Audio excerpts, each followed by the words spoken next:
Welcome to the Care Work Podcast. I'm your host, Alida Miranda-Wolff. This podcast is for anyone in the business of providing care, whether you're being paid for it or not. You'll discover what it means to offer care and how to take care of yourself in the process. For the last 10 years, as a diversity, equity, inclusion, and belonging practitioner, a care worker myself, I've focused on providing care to other people for a living. Now with this podcast, I'm hoping to create a culture of care in my community and help you do the same in yours.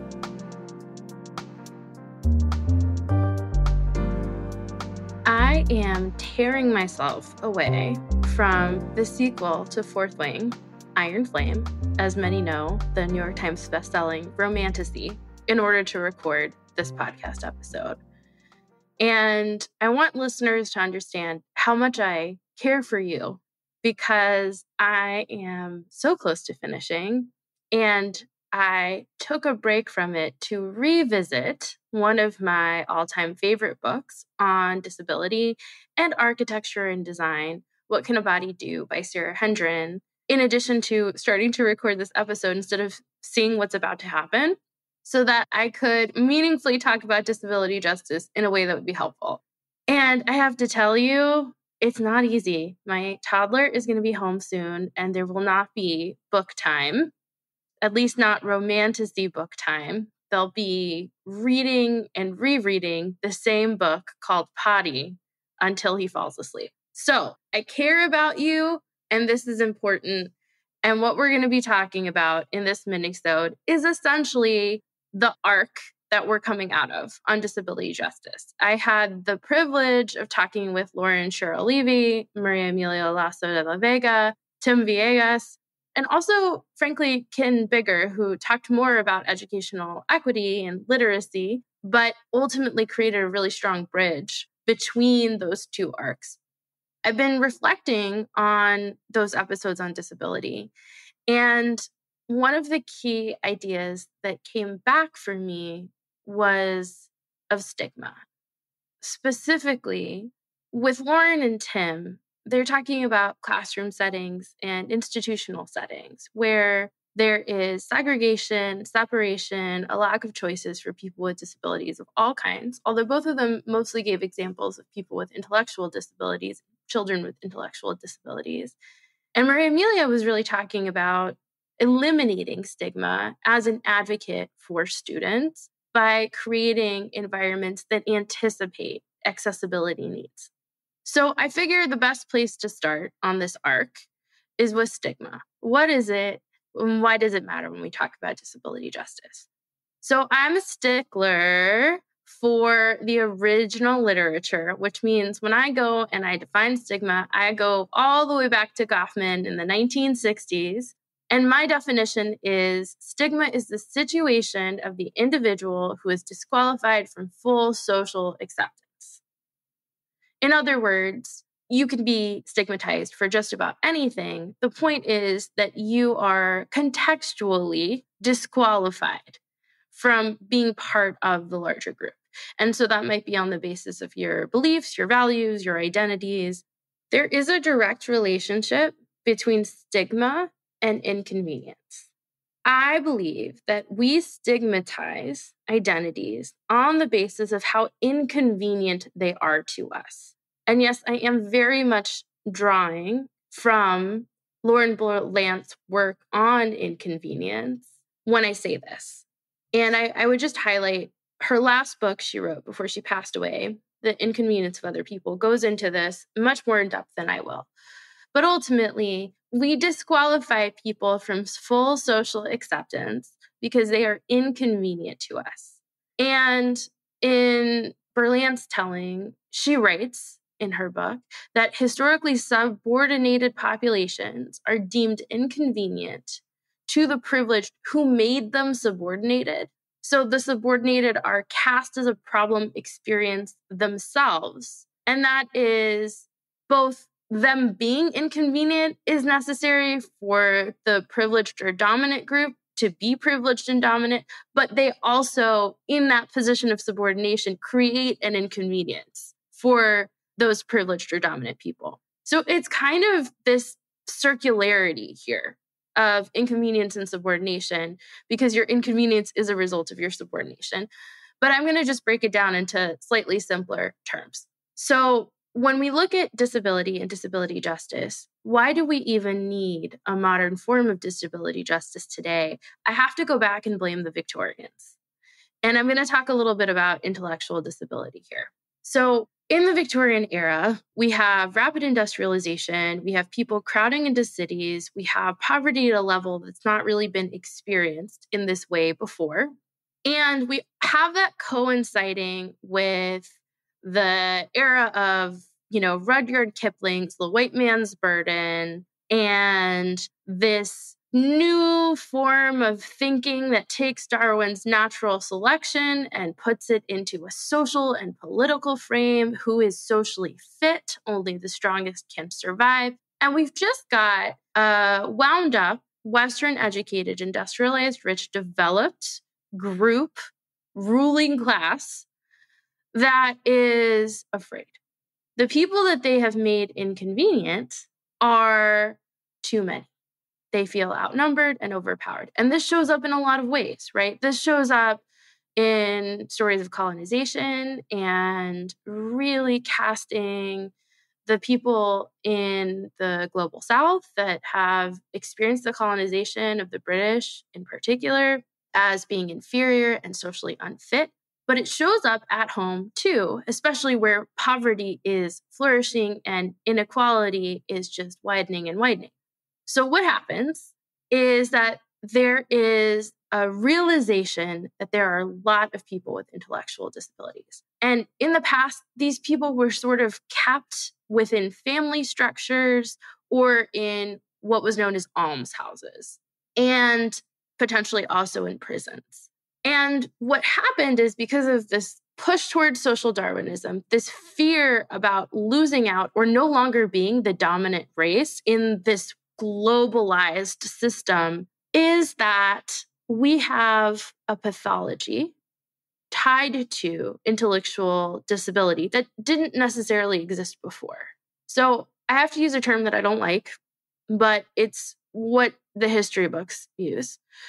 During this time, it's not called intellectual disability, it's called idiocy. And idiocy was originally seen as basically a benign problem, something that you would feel sorry for people's families for having to deal with. But now it's a social threat, because there's this link between intellectual deficiency and physical deficiency, moral deficiency, and it's all being cast as the problem of the poor, because something like intellectual disability, God forbid, would never exist in wealthy homes in the lives of the middle class. And if it did, we'd want to keep that hidden, right? And so the birth of our modern institutionalized asylum system comes from this complex web.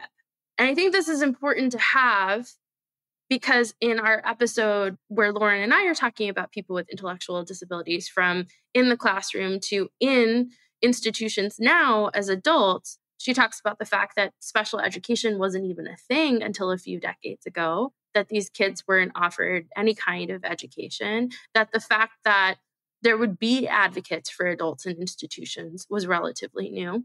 And so I think it's important to understand that our entire modern system for treating, caring for, medicalizing, institutionalizing people with intellectual disabilities is rooted in this pretty dark period of history that is characterized by a very strong attachment to supremacy and supremacist happiness.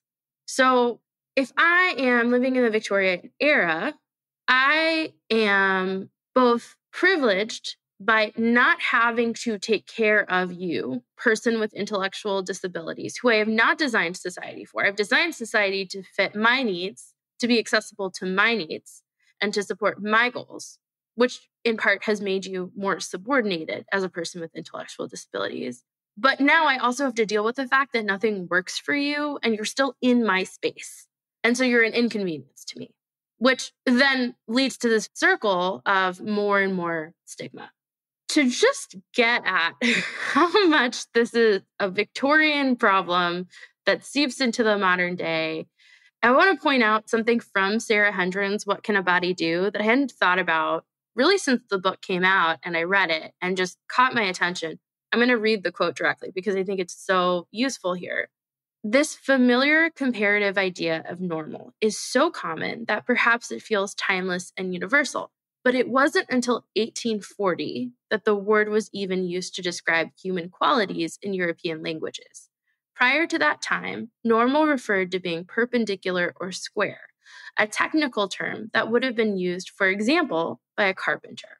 So viewing the body, the disabled body, the non-disabled body, the body in any form, as something comparable to another body in terms of it being normal is really akin to viewing the body as somehow inanimate. And it just always brings me back to, by the way, one of the best book titles ever. If you're looking to add something fun to your reading list, Heather Radke wrote a book called Butts, A Backstory. Tell me that isn't amazing. And it reminds me of the fact that she has this whole chapter on jeans and that it's basically impossible for anyone to find a pair of jeans that look and feel good, even if the person who is trying on those jeans is the same weight and height as the original model. Because the way that the flesh is distributed on a person is different. There are no two bodies that are exactly alike. We really can't compare two human bodies in the same way that we do as two identical 4x4s. But the language that we have and the structure that we have, which, we're coming back to pre-Victorian to Victorian era, makes that happen. So when we think about disability justice, we've got a whole lot of things going on. One, we have the creation of disability as something that's really tied to, in many ways, social control and keeping social control through stigma and through the weaponization of this concept of inconvenience. But we also have a big problem. And I think that this is something that all of my guests talked about in some way, which is to be human is to eventually be disabled in some way. It's universal. You might be temporarily disabled. It might simply be part of the aging process. But whether we're thinking about intellectual disabilities or being deaf or low vision or even needing memory care in your older years, disability is pretty universal and something to be expected. And, something that Hendren points out is that offering and accepting forms of help is not really a mechanical zero-sum exchange. Dependency and the care it requires may actually be how we define disability. That might actually be what disability is. How dependent are we on others and on the care of others that isn't maybe readily available or designed into the way we do things? So what could be more fundamental than that, of needing other people, of being dependent on other people? At the same time, she emphasizes that scholars in this field note that non-disabled people perpetually go to great intellectual and emotional lengths to distance their own bodies from the experience of disability in others.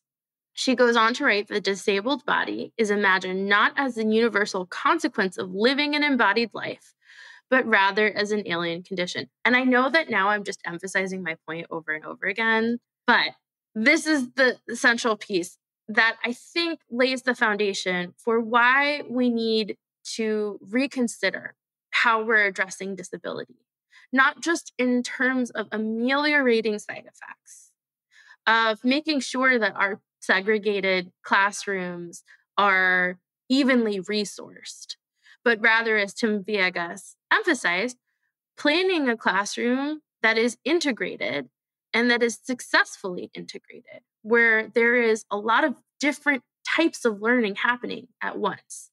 But in order to do that, we have to accept that we as people could at any point in this system of subordination and inconvenience switch places. And that's where the fear comes in. There is real stigma associated with being disabled, and the fear of social rejection, of not being part of the social group, really pushes for this partitioning of space. keeping the inconvenient, keeping the subordinated, keeping those we see as disabled apart. So we don't have to face the fact that we could lose the privilege that we have today at any time. So if we can overcome that, which listeners, you figure that out and make the world a peaceful, wonderful place in the meantime, it makes it a lot easier to invest in things like assistive technology and universal design. And I loved recording with María Emilia because she had so many examples of how, as someone working in higher education, she was able to create an environment for her students that really lived into the 7 principles of universal design. And she went into those principles really in depth. But I think the point that she made was, if we just stop assuming that the baseline is this sort of normal picture, knowing that normal may not mean what we think it means, especially given the historical context. What does it look like to use our stuff to give us help? And Hendren gives a lot of examples in her book of how people who don't have disabilities use ordinary objects in ways that make them assistive technologies. So when you are using glasses, a knife and a fork, chopsticks, if you are taking a hike and you use a walking stick, if instead of throwing a ball for your dog with your arm, you use a plastic arm, these are all assistive technologies. These are all extensions of ourselves. These are all, in some ways, prosthetics, ways that we can do more in the world with the bodies that we have. And we use these things, whether or not we have disabilities or not.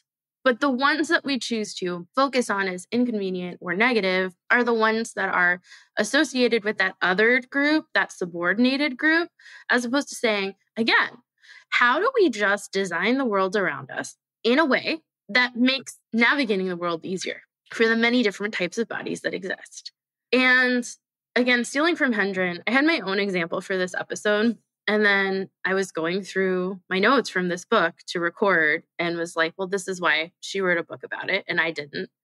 Although, plug, my second book, The First Time Manager DEI, is coming out on May 7th, but I did not write a book on this.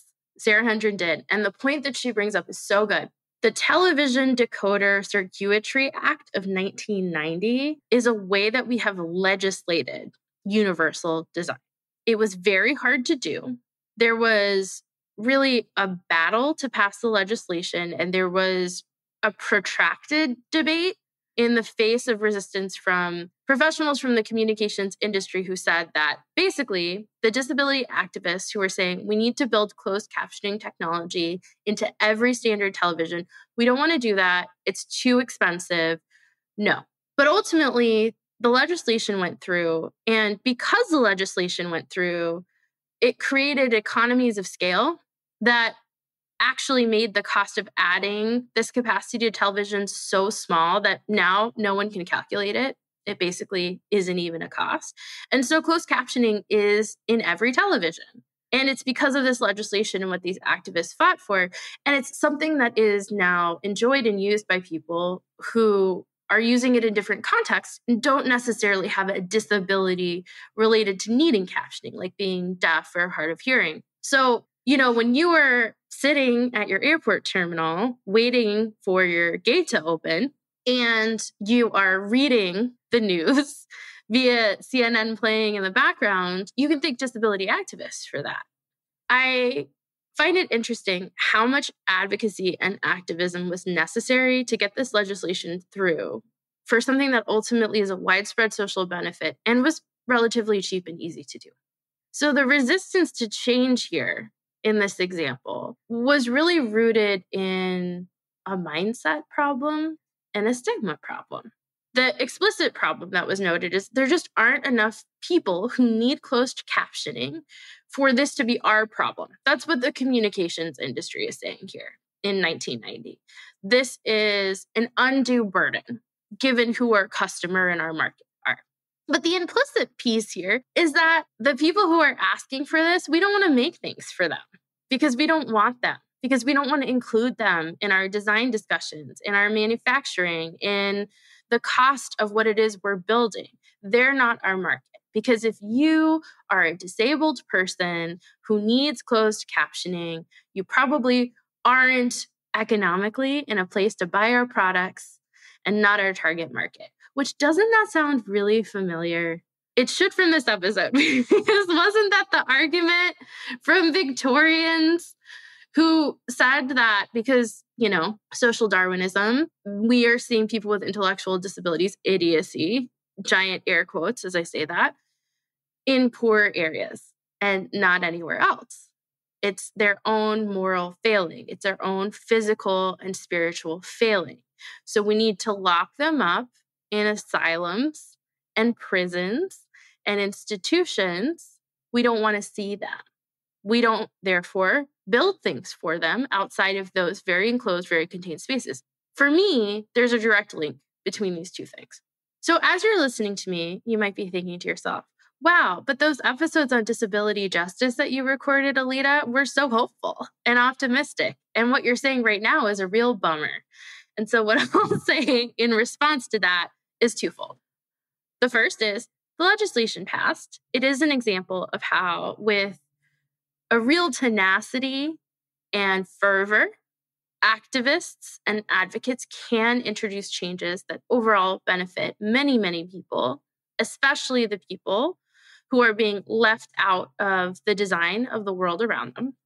And the second is because after listening to the raw edits of these episodes and listening to Lauren's suggestions for change, Tim's suggestions for change, María Emilia's suggestions for change, there's so many really good examples there.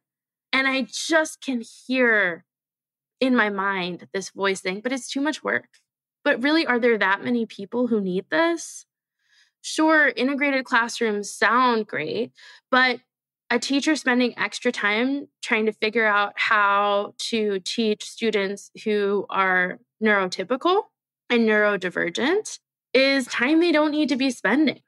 Because why do we need to be training teachers to develop these kinds of methods and tools and practices if there's only one or two neurodivergent students? And is it really worthwhile? The implicit is, what are these people going to contribute in the end anyway? Is it really worth the return on investment? That's what I see as the underlying problem, is that mindset.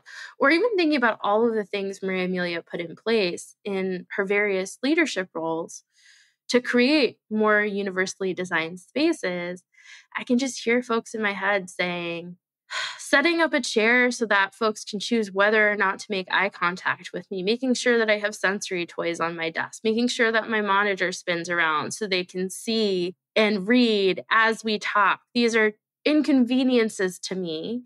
And how important are they really?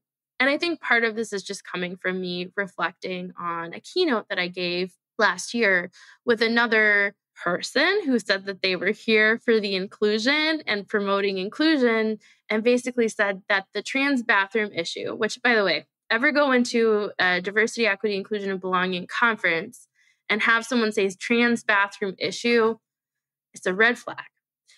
Should not be an issue because there aren't enough trans people for it to really matter. As if that is the problem that we're ultimately talking about. It's this piece of, well, we don't want to make things that make life easier for you because we don't want you. That, I think, gets in the way of so much progress and change. Not for the advocates, not for the parents, not for the teachers, not for the folks running the institutions. There are a whole host of political, social, bureaucratic, philosophical problems that exist in that space that may be barriers to creating more accessibility and equity. But from a fundamental human level, how do we get a majority of people behind these initiatives? It comes down to confronting the fact that we have metabolized these negative beliefs about people with disabilities, distance ourselves away from disability as much as possible, and done so in a way that makes it very, very hard to change. And so we need to collectively come to terms with this in order to be able to take something like that legislation and apply it to a whole host of technologies and a whole host of practices, and to make it so that it's not a huge fight every single time for every little game. And so my note of hope is not going to come from me, but it's going to come from Hendren. So one of the reasons that she wrote her book, and she states this directly, is for her son, who has disabilities. And at the end of the book, she writes, "My son doesn't need a gentle and pacifying form of inclusion. Inclusion is necessary, but it will never be sufficient. He needs a world with a robust, countervailing understanding of personhood and contribution and community in it. Human values that are alive and operational outside the logic of the market and its insistent clock. He needs it, and so do the rest of us." I want to repeat a piece of this that resonated with me very strongly. Inclusion is necessary, but it will never be sufficient. What we need is a world with a robust, countervailing understanding of personhood. We must view people with disabilities as full people who contribute and are part of community and both receive and offer care. And whether they are able to fit into the time clock that seems to really just be governing every element of our world today should not be the central question. That clock isn't working for so many people without disabilities. And it's not leading to gains for us either. Productivity is up, but wages are down. We have the most educated, efficient, and effective workforce that we've had in modern history. And this is the second generation that is worse off than its predecessors. We need a reshifting, a reframing of our focus. And that requires a movement. And so it won't be in this episode because I'm out of time. But I'm going to say this cryptically. In Malcolm Harris's Kids These Days, at the very end, he analyzes what are the solutions to really the bad future. And he looks at donation, protest, voting and legislation, innovation. And what he comes down to is none of those things have worked or will work. We have two options, the bad future or revolution. I do think that changing our view of personhood, contribution, and community is the fuel and the product of that revolution. And if, like me, you sometimes become demoralized by the sheer scope of that as a solution, you can put yourself in another world and read romantasy books. That's all, folks. Thank you for listening to Care Work. Please share this podcast with other care workers in your community so that we can collectively create a culture of care. This podcast is a collaboration between Ethos and Alida Miranda-Wolff. Your host is me, Alida Miranda-Wolff. Theme music, Vibing Introspectively, was written and recorded by Logan Snodgrass. Production assistance was provided by Ivana Savic-Grubasic.